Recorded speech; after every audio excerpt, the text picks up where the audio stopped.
God, Ganga બેટા હવે શું થશે? ઇન્દ્ર મહોત્સવ જ આપણી એક છેલ્લી આશા હતી. અરે અમે તો એ આશાથી તમારા આવવાની દિશામાં મીટ માંડીને બેઠા છીએ કે તમે ગાડા ભરીને સામાન લઈને આવશો. અમે રંગે ચંગે ઇન્દ્રોત્સવ મનાવીશું અને ઇન્દ્ર ભગવાન રીજ છે. વરસાદ આવશે અને આપણા ઉપરનું સંકટ દૂર થઈ જશે. પણ જો ઇન્દ્રોત્સવ નહીં થશે તો ભગવાન આપણી ઉપર કોપાયમાન થઈ જશે. તમને બંનેવને સંકટ દૂર કરવા મોકલ્યા હતા, પણ તમે બંને તો ઉલટાનું વધારે મોટું કરીને આવ્યા. અરે ગમે એમ કરીને એકાદ ગાડું તો લાવવું હતું ધાર કાઢીને. હા, ગઢ સમજી તમે તો રાજ ધર્મ ભૂલ્યા. ચાલો, તમે તો પુરુષ છો, તમને ના સમજાય.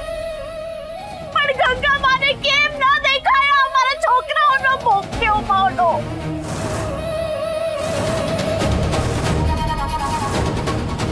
તમને સંતાન નથી તો શું તમારામાં મમતાય નથી કે?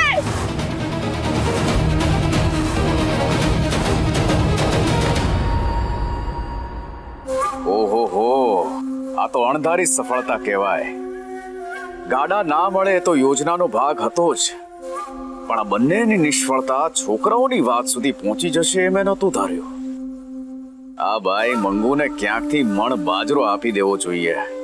મજા પડી ગઈ એની વાતથી, કારણ આ યુદ્ધ હવે ઘર સળગાવે એવું છે.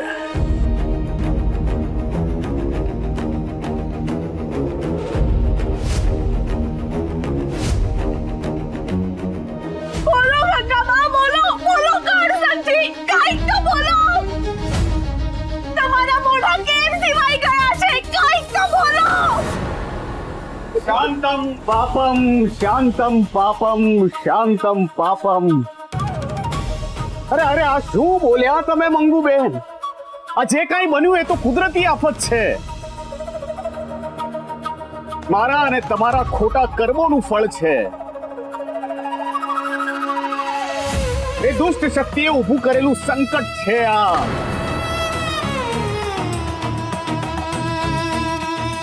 એને તમે ગંગાબા અને કાળસંજીના માથે શું કામ ઢોળો છો? તો કોને કહીએ બાપજી? આ બંને જે ગયેલા હતા અનાજ લેવા માટે, અમારા મનમાં ખોટી આશા બંધાવી. ના ના ના, ખોટી વાત છે તમારી. આ બંને તો આ ભૂખ્યા તરસ્યા આ ભડભડતા ઉનાળામાં તમારા સૌના લાભ માટે રાજ ધર્મ નિભાવવા નીકળ્યા હતા. પણ બાપજી, હું ઘરે જઈને મારા છોકરાઓને શું જવાબ આપીશ? મેં કીધેલું ગાડામાં વધારે અનાજ આવશે તો તમને શીરો બનાવીને ખવડાવી. હવે હું શું જવાબ આપીશ એમને બાપજી? શું જવાબ આપીશ? અનાજ તો આજે નહીં પણ કાલે મળી જશે. પણ એ માટે તમે ગંગાબા માટે આવા શબ્દો વાપર્યા, આવા વેણ વાપર્યા. આવું બોલતા તમારી જીભ કેમ ના કપાઈ ગઈ? અને આ કઈ વાત થઈ? એક સ્ત્રીમાં મમતા જાગે એના માટે માતૃત્વ ધારણ કરવું જરૂરી છે. કોઈ સ્ત્રીને બાળકો ના હોય તો શું એનામાં માતૃત્વ ના હોય? હમણાં ને હમણાં ગંગાબાની ક્ષમા માંગો તમે.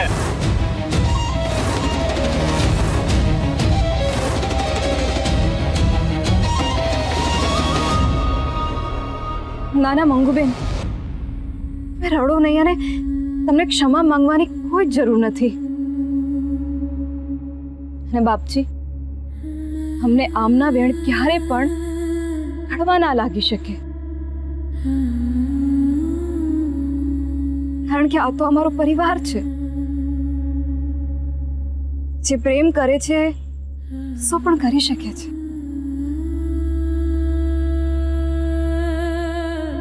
અને મંગુબેન, અમે તમારા અને આખા પંથકના બાળકોને શીરો પૂરી મળી શકે એ આશયથી એટલે દૂર પ્રાંતમાં જઈ આવ્યા. અને આખી રસ્તે મેં મહાદેવને પ્રાર્થના કરી કે અમારી વાત સાંભળી લેજો, કે ગામ વાળાઓને અમે ગાડું ભરીને જીવવાની નવી આશા આપી શકીએ.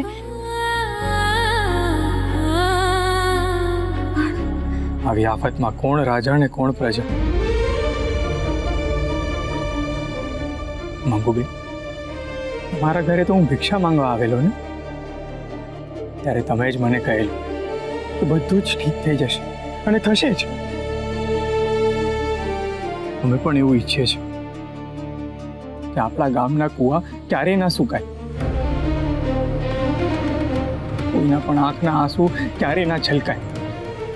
જો ગામના છોકરાઓ ભૂખ્યા હશે તો શું ઘોડીઓ અમારા ગળેથી ઉતરશે? માટે આજે હું પ્રણ લઉં છું. જ્યાં સુધી એક પણ ઘરમાં ધાન નહીં હોય ને, તે દિવસે અમારા ઘરે પણ ચૂલો નહીં પ્રગટે.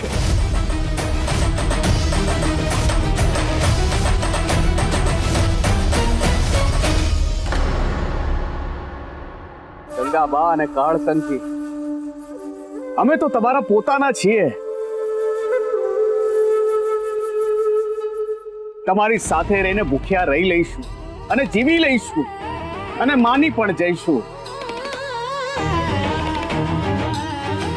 પણ ઇન્દ્ર ભગવાન કેવી રીતે માનશે? એમનો તો ઉત્સવ અટક્યો છે.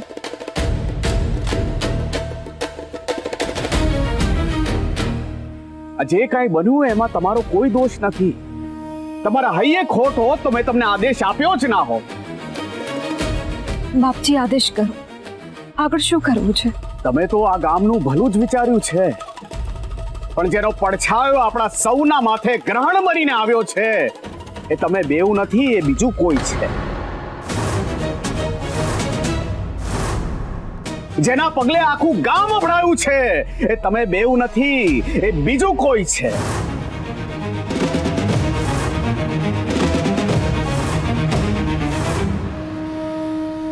બાપજી, હવે એ પણ જણાવી જ દો ને કે કોણ છે જેણે આખા ગામની ધાર કાઢી છે? એ કાળમુખું બીજું કોઈ નહીં પણ તમારી જીદ અને મમતા છે.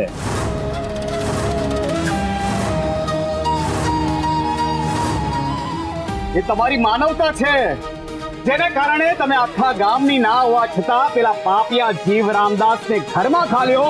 એ રામદાસ